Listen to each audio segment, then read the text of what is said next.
evening, everyone. Welcome back once again to Vicious Rants. And of course, I'm your host, your YouTube Messiah, and often imitated, never duplicated superstar Tim Vicious. And we're going to go over Raw this week. It was in, I would say it was in my backyard, but good old Erie, PA. It's more so Pittsburgh's backyard. It was in Pittsburgh, PA this week. And, well, before we get into that, going to get right into one, the overall score, and then two, trying to keep this regular, folks. I'm not going to lie, sometimes my brain just goes straight on stupid and I forget.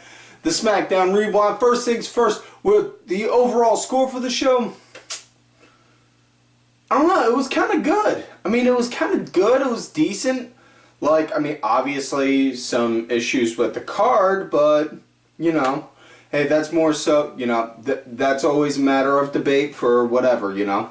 But all in all, I'd say it's more kind of hard to give a definitive one. So, like, flip a coin. Heads, it's 5.5. Tails, it's 6.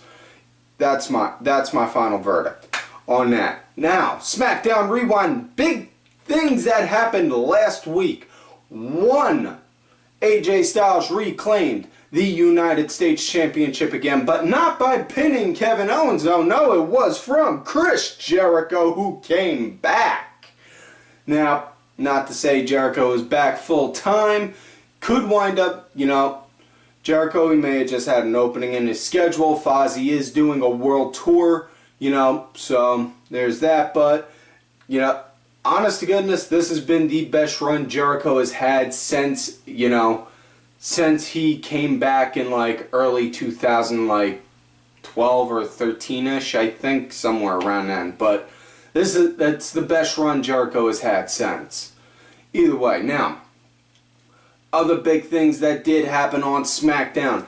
Jinder Mahal called out everyone, saying there was nobody that could match him on the SmackDown roster. He took out Orton, and then, of course, of all people, out comes frickin' Cena, and saying, you know what, I'm here, I'm challenging you, I'll see you at SummerSlam. As he's leaving, no, his brother-in-law comes out, his brother-in-law, the boss, comes out and says, John, you gotta earn your shot, so you're gonna get a match with Nakamura next week to determine. Now, just pure speculation, and this has been circling around the water cooler for a while, but given the promotional poster for SummerSlam, it looks more so like instead of Jinder having a one-on-one match, it's more so going to be a triple threat for them, which honestly, considering the fact that Raw has a fatal four-way for the Universal title, with it being Braun, Joe, Roman against Brock, you know, yeah, they're going to throw whatever they can against the wall to make it look like both sides are going at each other, you know. Can't blame that, you know. And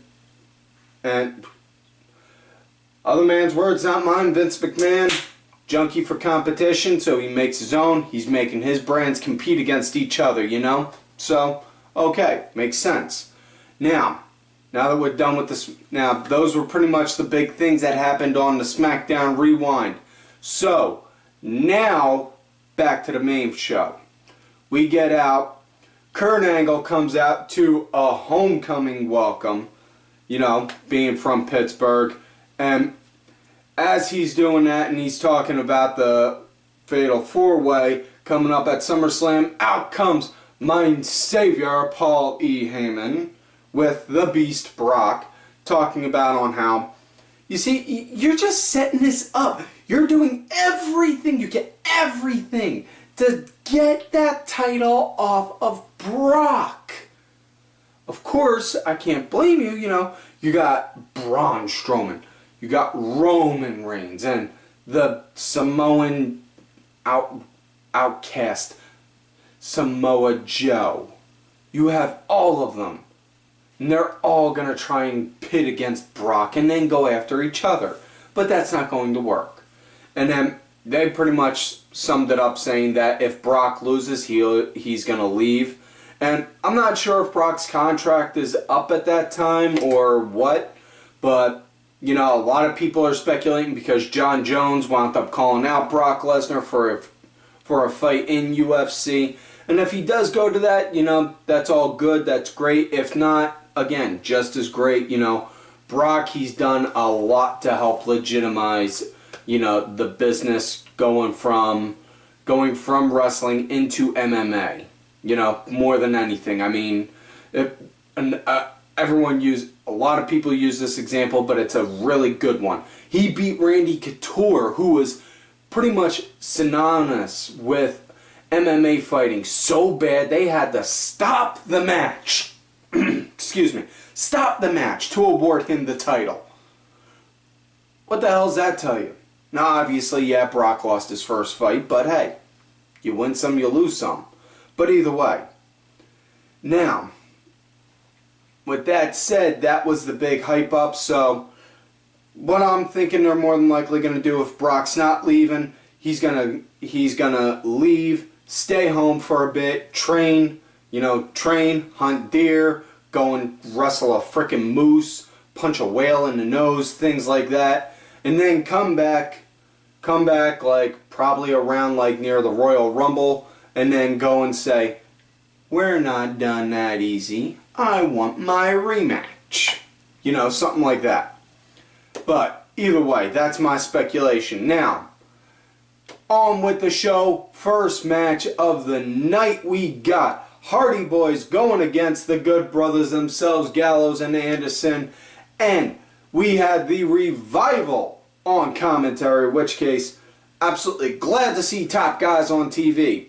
However, I am seriously disappointed that the top guys were not competing on TV. But either way, you know, Hardys, they started out strong. They started out nice and strong before the break, you know.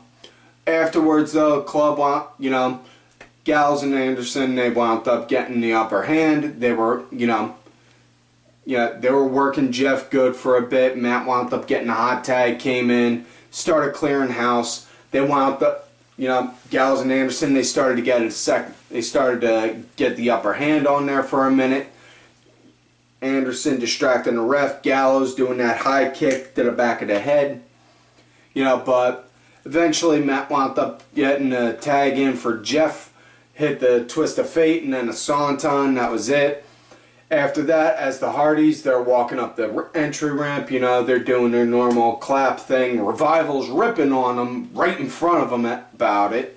Next thing you know, they take off their headsets, and then everyone, Hardys and Revival all just start going at each other. So, what I'm guessing is we're going to build up to a triple threat match between these three guys at SummerSlam. Would absolutely be beautiful is if we could get it to be a TLC match, and just, a freaking TLC match, like they did, that would just, honestly, I think that would be great for it, just because of the simple fact of, SummerSlam was where the TLC match was first made, and, it was first made with three tag teams, so why not why not do it again? And not only that, up the ante and make it for the #1 contender for tag titles, something like that, Now, next matchup we got, it was Cruiserweight Tag Action, which honestly, this was just really, ugh. It was Swann, Cedric Alexander, and Akira Tozawa going up against Perkins, Tony Nese, and Ariya Darvari. And, they were hyping up on how Akira Tozawa has a #1 contenders match coming up with Darvari. And don't get me wrong, Darvari, he's a good wrestler. Really glad to see he's getting a chance to actually shine on TV now. But honestly, guy that I think deserves more so the title shot more than anything is Mustafa Ali. The cat can perform on a freaking amazing level, and honestly, think him and Neville would tear it up fierce. But anyways, back to this match. This, it was kind of a humdrum match. I mean, everyone was getting a chance to tag in all at once in the beginning, you know, let everyone get a chance to shine. Next thing you know, once Tozawa got in, and they started, boom, started targeting the shoulder. You know, really like on how Titus is, you know, Titus, he was ringside, like on how they have him being the manager, you know, coming off almost kind of like a pro wrestling's Don King in a way, like, you know, talking to him, yelling to the man, you know, hyping him up, you know, telling him, get out of there while you can, save that shoulder, save yourself for tomorrow, things like that. He just kept yelling like that to Tozawa, you know, but yeah, match eventually wound up coming to an end. Rich Swann was in for a minute, working on, you know, Perkins. He had Swann set up for the detonation kick, wound up getting out of it. Tozawa did a blind tag on Rich Swann. Next thing you know, Swann, boom, hit Perkins with a super kick. Next thing you know, Tozawa hit the Swanton, hit the senton right on him. Got the 1, 2, 3. So that was that. Now, next matchup, we got one-on-one action. It was Sheamus going against Seth Rollins, and this came to be because of a little backstage altercation between them. You know, Seth was going past, and Cesaro and Sheamus were ripping on him like, Seth, you ain't got no one with you, man. You know, whereas we got each other, everyone else, they all got their thing, and you're all by yourself. You know, something like that. You know, they were basically doing that. In which case, then, you know, now Sheamus and Rollins, you know, it was good, nice back and forth right at the start, you know, but probably the biggest thing that threw not just me, but everyone off was right as Seth's music starting, you know, everyone, you know, we're all used to hearing that ba-da-dum, ba-da-dum, ba-da-dum, bum. And then, right after that, dum, you just hear a yell, burn it down! Like, what the frig? That woke everyone up right out of nowhere. You know, no lie. That woke up everyone. Like, so yeah. But either way, you know, like I said, nice back and forth at the start. You know, Sheamus wound up getting control after the break. You know, and he was working Seth good, doing a nice kind of power set. And honestly, I've given Sheamus a lot of shit on this show over the years, folks, and that is an honest to goodness lie. But this, you know, this run right here with Cesaro, I think, honestly, has probably got to be the most fun I have seen with Sheamus, and I'm actually kind of digging it more than that, and I'm digging it more than anything, you know. And all things considered, it's better this than having him go and take a giant shit inside a world champion's convertible like he did so many years ago with somebody who I'd rather not name. If you know who, congratulations. Either way, on with the show right here. That was a sample of my dry sense of humor, in case you were wondering, folks. Now, either way, back to the match at hand. Sheamus, yeah, he was in good control for a good bit after the break. Seth, he started to mount a small bit of a comeback, you know, and just after he had a sling blade, he went to go up to the top. Looked like he was going to go for the frog splash, but he came down, axe handle, right onto Cesaro, who was on the apron. Next thing you know, Sheamus, he tries to get Sheamus. Next thing you know, Sheamus gets up, them two tussle for a second, and Seth gets a quick roll up, 1, 2, 3. That was it. Then next thing you know, they proceed to a beatdown, and then Cesaro's like, home. Takes off his shirt and just looks at Sheamus and gives him that hold my beer while I beat your bitch up kind of look.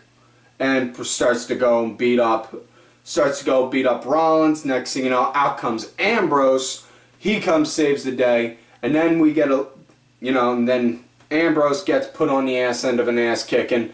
And after the match afterwards, after all that, they showed a backstage promo with Seth saying, hey, thanks for coming out to help me. I appreciate it. He was like, I didn't do that for you. I already know you, Seth. You had this all set up, man. You know, if I didn't come out, I would have been the bad guy, and that ain't me. You know. they're just, you know, so now we're eventually going to build up to like a match between Rollins and Ambrose going against, you know, Sheamus and Cesaro, SummerSlam tag titles. If Seth and Dean win, then you know what? God bless them both, because then Dean winds up becoming a Grand Slam champion, being WWE, Intercontinental, US, and then a tag champ. And Seth becomes a 2-time tag team champion, and he's already marked down in the history books, being a triple crown, having the WWE, the US, and being a former tag champ. Now, either way, next matchup, it was the match of the night, and this was where I was talking about issues with the card. This was a main event match that got put on the middle of the show. Don't know why, but it did. But either way, it was Samoa Joe going against Braun Strowman against Roman Reigns. You know, 3/4 of the SummerSlam main event was there. Yeah, and Braun just powered over all of the guys right at the start, which was good. And honestly, with Braun, you got to build him like that, because if you're going to have somebody get the upper hand right at the beginning, how does that make them look in the end? You know, I'm just again. I'm speculating from a fan's perspective. I'm not trying to say this is bad, this is good. They should push this guy and that, not that guy kind of shit. You know, I don't want to try. I'm not trying to come off like one of those fucking dickholes. But either way, you know, Braun powering over the guys. That was good to see. Next thing you know, when they get back from break, you know, everyone was in action. You know, everyone was in action, and everyone had their chance to go at it. You know, and at one point, Joe actually had the Coquina clutch locked in on Braun, and you know, which was nice to see. You know, and then Roman and Joe, those guys, they handled a good chunk of the action for like, trying to think how to put this, for the time, for a good portion of the match where it was like, you know, when you get that triple threat match and you get that one-on-one moments, you know, that was it. Like, it was Joe and Roman, and these two guys, they did put on a good show. And honestly, at this point, I feel sorry for Roman, because Roman, he could spend the next 6 months studying and become the greatest technical wrestler in the history of pro wrestling, and yet fucking Smarky McSmarkertons are still gonna shit on him. You know? Just stop. Please. Now, either way. Now, back to the matter at hand. You know, once Braun got back in, though, he started clearing house, brought in a thing of steel steps, threw them into the ring. You know, everyone's going at each other. It was full throttle the whole way. Match wound up coming to an end, though. Roman wound up hitting a Superman punch on Braun, who had the stairs in front of him, so it was boom. He got hit with the stairs, and then wound up getting a running charge, speared and pinned Joe, 1, 2, 3. So Roman won that. So, and honestly, speculation here. Braun wins at SummerSlam, holds the title until WrestleMania, winds up dropping it to, like, we'll say Joe. Because honestly, at this point, the way Samoa Joe is built, he's main event caliber at this point. You know? And I'm just speaking from the moment he debuted on the main roster until now. Now, next matchup we got Elias Samson going against Kalisto, and they dropped the Samson part in Elias's name, so now he's just Elias going against Kalisto. Kalisto, he was in control for a good portion of this match, you know, but Elias wound up just eventually getting that upper hand, doing power on him, wound up getting the win, doing a swing neck breaker. You know, they called it the drifter or something like that. I don't know. Something to go with this gimmick. Basically, this match was the guy you see at the corner of the bar strumming a Nickelback song that you want to punch in the head, going against the dude that's stealing the show at a rave.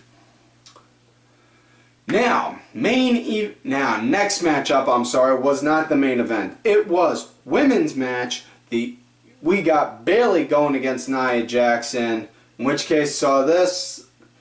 Nomine Patri, Filii, Spiritus Sancti. Yeah. Whew. Nia just pretty much was just plowed through Bayley the entire way through. Not in a sexual way, Wade, so stop with the jokes. Sorry, producers. They think they run the thing. Either way. Nia, she was just tearing through Bayley like you wouldn't believe. You know, wound up working on her one shoulder. Bayley, she started to mount a small little bit of a comeback. Just as it looked like Bayley was, Alexa Bliss came out of nowhere. Bayley jumped on her, started working on her. Next thing you know, Nia pulled her off and Nia wanted to go do a charge at Bayley, wound up missing, and Bayley just barely crawled back into the ring, so she won technically via countout. But then after that, Alexa went to go work on her, went to go work on Bayley. Bayley wound up getting the upper hand, so Alexa backed out and ran. Honestly, at this point, I don't think they should have the title back on Bayley just yet, you know. And if anything, Bayley's character right now, her character, it's a lot more, she looks a lot better as the hunter as opposed to the hunted, you know, being the champion, you know. Now, next matchup, it was main event of the night, and this was actually the piss break of the night, folks. Yes, the piss break of the night was the main event. Alright, seriously, guys, you can put your hand, you can go down now. There we go. Okay, it was Big Show going against Cass, and Show had Enzo with him, which was like seeing that Looney Tune cartoon with the big giant dog with the little scrappy one jumping around like, yeah boy, yeah boy, yeah boy, yeah, shut up. Like that one. That was pretty much sums them up. But either way, honest to goodness, Cass, he needs subtitles. He does. And somebody needs to explain to him that wearing a gold painted extension cord around your neck does not constitute jewelry. Now, Show came out and then Cass came out. Cass has got new music now. And Show, he was pretty much in control for this. You know, Show, he was in good control for a minute. Once Cass started gaining momentum though, next thing you know, for whatever reason, Enzo decided to go and climb on top of Cass and started pummeling him, which wound up resulting in a DQ, so Cass won, and yeah, that was it. So, honestly, that triple threat should have been put as the main event, and the Show and Cass match should have been put on the middle of the show. But either way, that is it for the show, folks, so please do not forget to like the video, subscribe to the channel, go back, watch some other episodes, make sure y'all look for me on my Twitter at TimVicious, also have another account, Tim_Vicious, also have that Facebook gimmick, Tim Ash. Do not forget to look at the information down below for the Dad Show, lifestyle podcast, storytelling podcast, whatever kind of podcast you want to see it as. New episodes will be coming soon. Guarantee that. It's a matter of when, not if. Also, do not forget to follow all of these cool-ass cats right here on Twitter, Axel Mulligan. Make sure y'all check out Axel's newest project, Wrestling Review, where they talk about branching European wrestling. Sunday Segue. My two co-hosts for the Dad Show, I am Danny Sunday, and my executive producer, Oliver Ben, who provided the music for this week's show. It's out there on iTunes, Spotify, and such. Details are in the description. Cranky Asshole, Aaron_Deborah, as well as Dazzy MWP over at Match Wrestling. And folks, like I always say, y'all, you done great, you hate me. Fuck you.